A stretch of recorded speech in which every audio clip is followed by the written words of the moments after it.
हे बघा, ह्या सगळ्या न्यायालयीन प्रक्रियेचा विषय आणि न्यायालयीन प्रक्रियेमध्ये दोघंही म्हणजे सरकारी पक्ष आणि आमच्या पक्षाची जी बाजू आहे ती त्यांनी मांडण्याचा प्रयत्न केलेला आहे. त्याच्यावरती न्यायालयाच्या बाहेर तरी मी वक्तव्य करणं चूक आहे, कारण ह्या सगळ्या प्रक्रियेमध्ये जी जी काय बाजू मांडायची आहे ते वकिलांच्या मार्फत आम्ही तिथे मांडतोय. तुम्ही राज्यभर महिलांचे प्रश्न, वेगवेगळ्या प्रश्नांवरती बोलता, खोटे नाटे गुन्हे राज्यभर दाखल होतात, पण जेव्हा तुमच्या परिवारात असं घडलं, प्रकरण न्यायप्रविष्ट आहे मान्य आहे, पण जेव्हा तुमच्यावर हे आलं तेव्हा मी तुम्हाला सगळं सांगितलंय की आत्ता हा विषय न्यायप्रविष्ट आहे. ह्या संदर्भामध्ये जे काय मला माझी बाजू मांडायची असेल ती मी योग्य वेळी योग्य ठिकाणी प्रेस घेऊन मांडेन. तुम्ही किंवा बोलणार आहात गृहमंत्र्यांसोबत?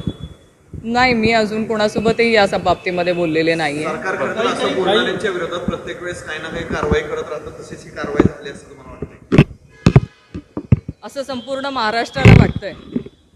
काही पोलिसांकडून दावा केला गेलाय कोर्टात की आक्षेपार्ह व्हिडिओ आणि चॅट केवलकरांच्या मोबाईलमध्ये सापडलेला आहे. बघा, जी केस दाखल झालेली आहे ती NDPS ॲक्टच्या अंतर्गत आहे. NDPS ॲक्टचे जे कलम आहेत त्या कलमांच्या माध्यमामधून ही चौकशी होणं अपेक्षित आहे आणि त्याच माध्यमातून ती चौकशी त्याच दिशेने झाली पाहिजे अशी आमची सगळ्यांची त्या दिवशी मागणी होती आणि ती आहे.